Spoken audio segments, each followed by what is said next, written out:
Dorcas Parit, mimi ndio mwakilishi na pia founder wa Hope Beyond Foundation Rescue Center iko hapa Kajiado South, na nimeweza kurescue wasichana karibu 500 na wote wako mashule. Na hawa wasichana wenye tunawarescue hapa imekuwa changamoto mingi sana. Kwanza saa hizi wengi tunawarescue, lakini inabidi pia tuwarudishe kwa jamii, kwa sababu wakati umemchukua hiyo msichana ako na jamii yake na tayari umemtenganisha, pia itabidi tena tumrudishe. So kuna changamoto mingi sana wakati tunawarudisha. Unapata baba hakuweza kumsamea, labda venye, kwa sababu tunaamini ya justice ya huyu mtoto, kwa sababu alikuwa amepeana ndoa ya mapema, amefanyiwa ukeketaji, na sio kwa sababu anapenda, ni kwa sababu wazazi wamemkasania ndio aweze kufanya hiyo FGM, ndio aweze kupeana kwa ndoa ya mapema. Sisi kama watetezi wa wasichana tunafanya hiyo majukumu yote tunayachukua, kama ni venye umezaa mtoto mwingine. So unampeleka shule, aendelee na shule vizuri. Ni changamoto sana, kwa sababu unapata mwingine amemaliza primary school, aende secondary school, na bado hiyo ni malipo. So serikali yetu ya Kenya tungeweza kuambia wazingatie sana masomo hata ya secondary ikuwe free kwa watoto wenye wanapitia changamoto ya teenage pregnancy, early marriages na hii FGM. Because FGM wenye hawa watoto wanafanyiwa hiyo kutairiwa kwa wasichana inachangia sana, kwa sababu bado huyu msichana ametairiwa anapeano kwa ndoa ya mapema. Na unapata watoto wengi saizi hata wenye walifanya KCPE, wengi wenye walifanya mtihani yao ya primary, wengi wako manyumbani. Wenye tumeweza kufaulu kuwaleta shule tumeweza, na ni kazi ngumu sana, lakini wengi tumewapoteza kwa sababu walikosa fedha ya kwenda secondary school.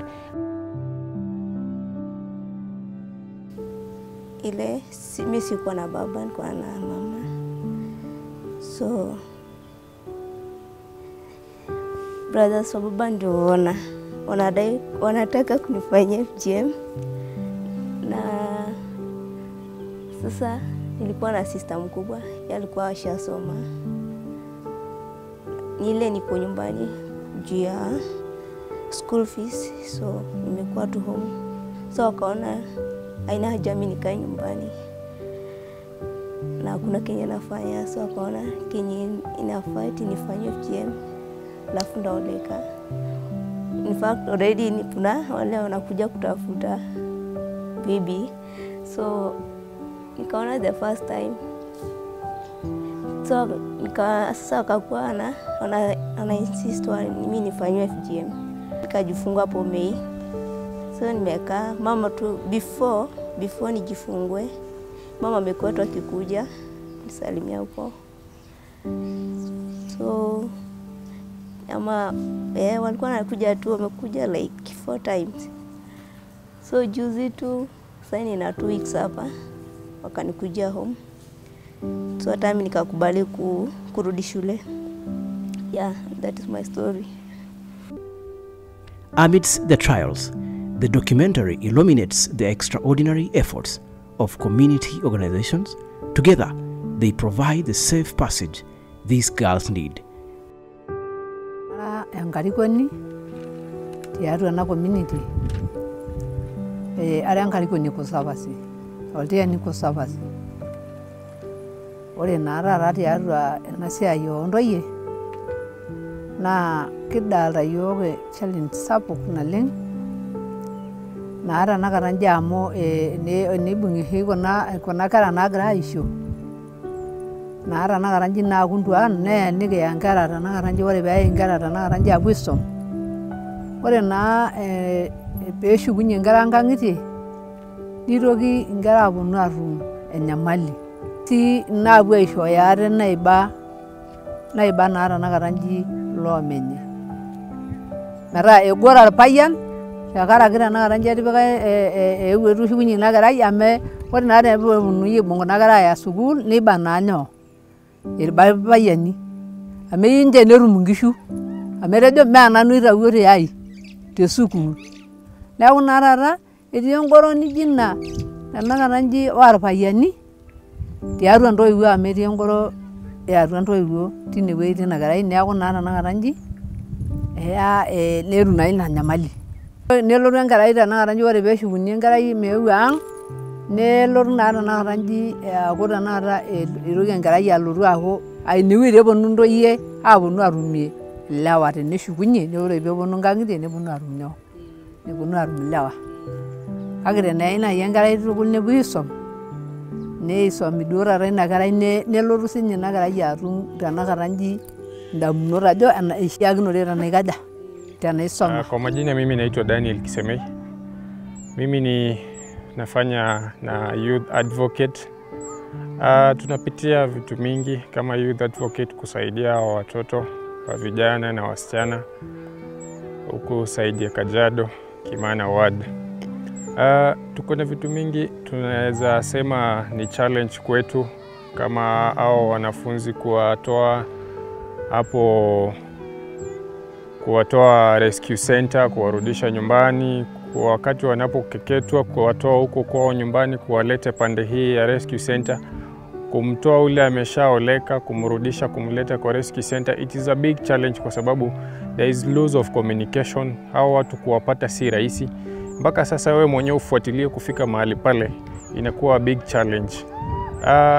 Kusaidia ule mtoto kitambo atoke huko mpaka mahali rescue center iko, it needs a lot like means of transport from that place to rescue center. It is also a big challenge to us. Kufikia hapo wewe mwenyewe binafsi kama mimi sasa binafsi kama youth advocate napitia mambo mingi sana kama kukataliwa na wazazi pale nyumbani, community na kutenga kwa sababu ya wewe ukisimama pale kwa community ukijaribu kuwaambia tuache hii jambo kwa sababu haifai, bado wanakataa. Hata sasa utakataliwa wewe mwenyewe. In case they have wakipata hiyo program, wana program sasa the next month they are going to circumcise these girls, hawawezi kunotify because definitely wanajua wakikunotify utafikisha pale kwa group. Definitely wakikunotify utapeleka beyond. Definitely wakikunotify utapeleka Nareti Ntoye and watafikiwa hao wazazi. Mimi naomba tu kwa niaba ya youth tusaidia hao watoto na tuache kuwachukulia kama watu wengine ambao wamepitia kitu ambayo watoto wetu hawajapitia.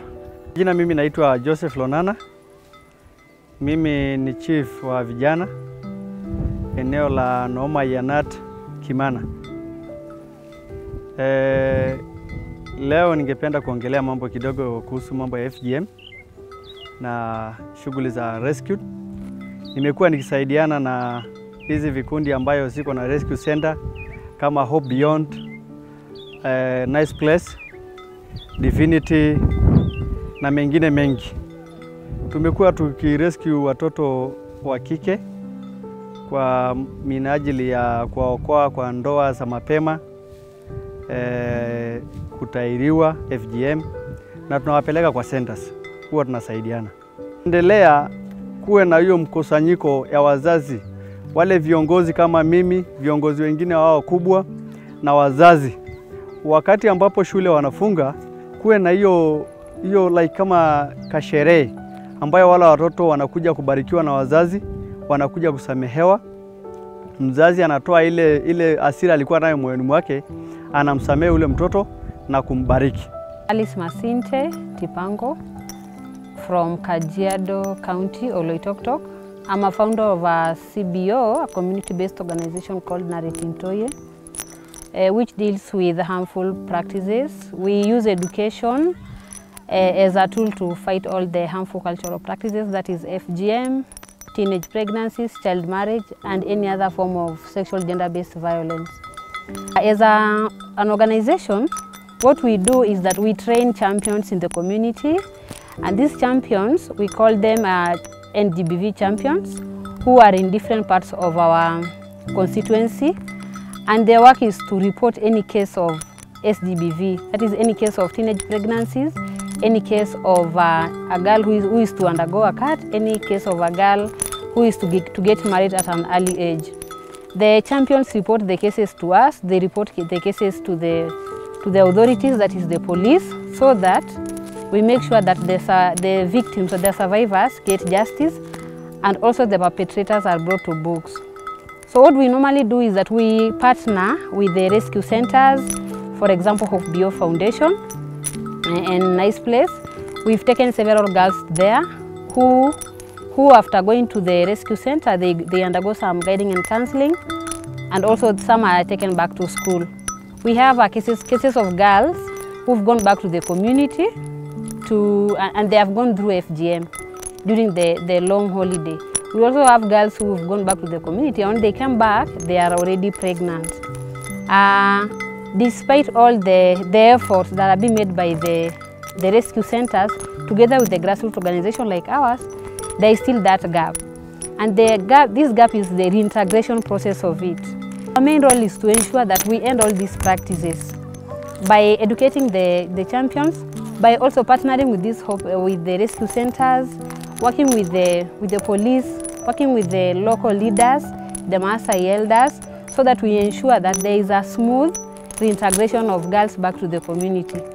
Ningependa kueleza, najua kwamba sisi tuko hapa kwa grassroots organization, tuko hapa kwa grassroots. Tungeomba hata hizo organization kubwa zinafanya hii kazi ya kutetea wasichana, tungeomba sana waweze kutusaidia, kwa sababu imekuwa changamoto, na waweze kusaidia hizi organization, hizi CBO ziko kwa grassroots, au ndio wanafanya kazi, kwa sababu hizi changamoto tunapitia kila siku ni mingi sana, na tuko hapa mashinani na imekuwa changamoto sana. Sasa tungeomba wafadhili wote ni vizuri wafikie grassroots organization CBOs waweze kutusaidia na rescue center.